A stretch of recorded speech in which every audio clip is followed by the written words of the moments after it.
एक गरीब आदमी था। उसने एक सेठ के से 5,000 रुपये इस वादे पर उधार लिया कि 5 वर्ष बीतने से पहले वापस कर दूंगा। 5 वर्ष बीत जाने के बाद भी जब उस व्यक्ति ने रुपए नहीं दिए तो सेठ ने राजा की अदालत में गुहार लगाई।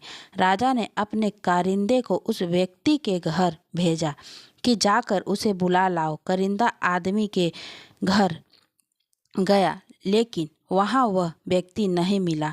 जब भी कारिंदा उसके घर जाता, वह व्यक्ति कोई ना कोई बहाना बनाकर उसके वापस भेज देता। एक दिन कारिंदा फिर उस व्यक्ति के घर गया। वहाँ उसे उस व्यक्ति की छोटी बेटी मिली। कारिंदा ने उससे पूछा, तुम्हारा बापू कहाँ है? लड़की बोली, मेरा बापू तो आसमान का पानी रोकने गए हैं। कारिंदा ने फिर पूछा, बेटी तुम्हारा भाई कहाँ है?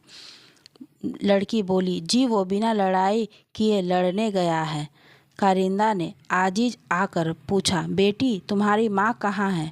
लड़की ने कहा, वो तो 1 से 2 करने गई है।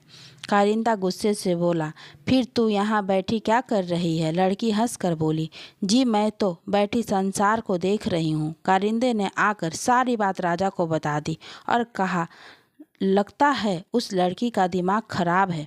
राजा को बड़ा अजीब लगा। उसने सोचा, चल कर देखते हैं। राजा ने आकर उस लड़की से पूछा तो वही जवाब मिले। राजा समझ गया कि लड़की यूँ तो किसी बात का सीधा जवाब नहीं देगी, इसलिए मतलब जानने के लिए प्यार से फुसलाना पड़ेगा। राजा ने प्यार से पूछा, बेटी तुमने जो जवाब दिया उसका मतलब क्या है? मैं मतलब नहीं समझ पा रहा हूँ, तुम मुझे सीधे सीधे उसका मतलब समझाओ। लड़की ने भी मुस्कुराकर पूछा, अगर मैं मतलब समझा दूँ तो आप मुझे क्या देंगे? राजा के मन में सारी बातों को जानने की तीव्र इच्छा जागृत हो चुकी थी। वो बोली, जो मांगोगी वही दूंगा। तब लड़की बोली, अगर मेरे पिताजी का उधार चुका दे तो मैं आपको सारी बातों का अर्थ बता दूंगी। राजा ने कहा, मेरा वादा रहा। लड़की बोली, महाराज आज मैं काम में लगी हूँ, कल आए। राजा अगले दिन फिर उस लड़की व्यक्ति के घर गया। आज वहाँ घर के सारे लोग मौजूद थे। वह आदमी, उसकी पत्नी, बेटा और उसकी बेटी भी।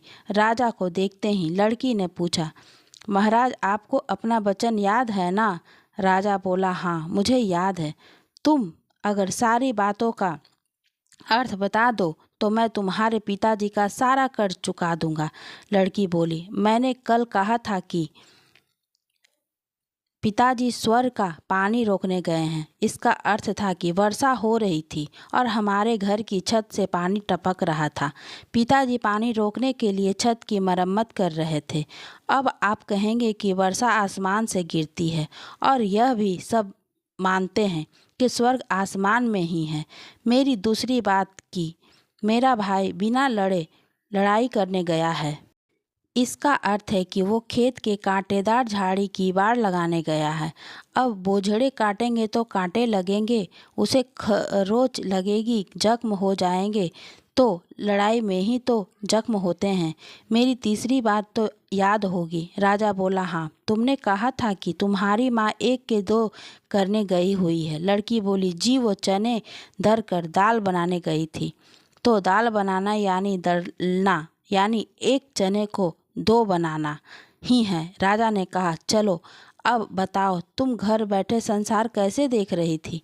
लड़की हंसती हुई बोली, राजा जी तो उस समय मैं भात पका रही थी और उसमें से एक चावल निकाल कर देख रही थी कि भात पूरी तरह पका है कि नहीं। इसका मतलब है कि कोई भी पकते भात से एक चावल देखकर जान लेता है कि पूरा चावल पका है कि नहीं। इस प्रकार संसार को मैं घर बैठे ही देख रही थी। यह कहकर लड़की चुप हो गई। राजा ने लड़की की बुद्धिमानी से प्रसन्न होकर कहा, बेटी तुम वाकई बहुत चतुर हो, पर यह बातें तो तुम मुझे कल भी बता सकती थी, फिर तुमने मुझे आज क्यों बुलाया? लड़की हंसकर बोली, मैं तो बता ही चुकी कि कल जब आप आए थे तो मैं भात बना रही थी। अगर मैं बातों में लग जाती तो भात या तो कच्चा रह जाता या जल जाता, तो माँ मुझे पीटती। फिर घर में कोई नहीं था।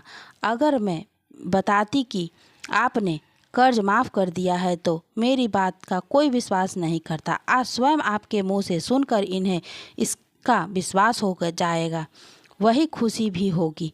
राजा लड़की की बात सुनकर प्रसन्न हुआ। उसने जेब से 10 रुपया निकालकर लड़की को दे दी और उसके पिता का कर्ज शाही खजाने से दिलवा दिया। साथ ही उसने लड़की की पढ़ाई हेतु वजीफा भी बांध दिया। दोस्तों, यह कहानी अगर आपको पसंद आई हो तो कृपया इस वीडियो को लाइक करें और ऐसे ही बहुत सारी कहानियों को सुनने के लिए चैनल को सब्सक्राइब करें। धन्यवाद दोस्तों।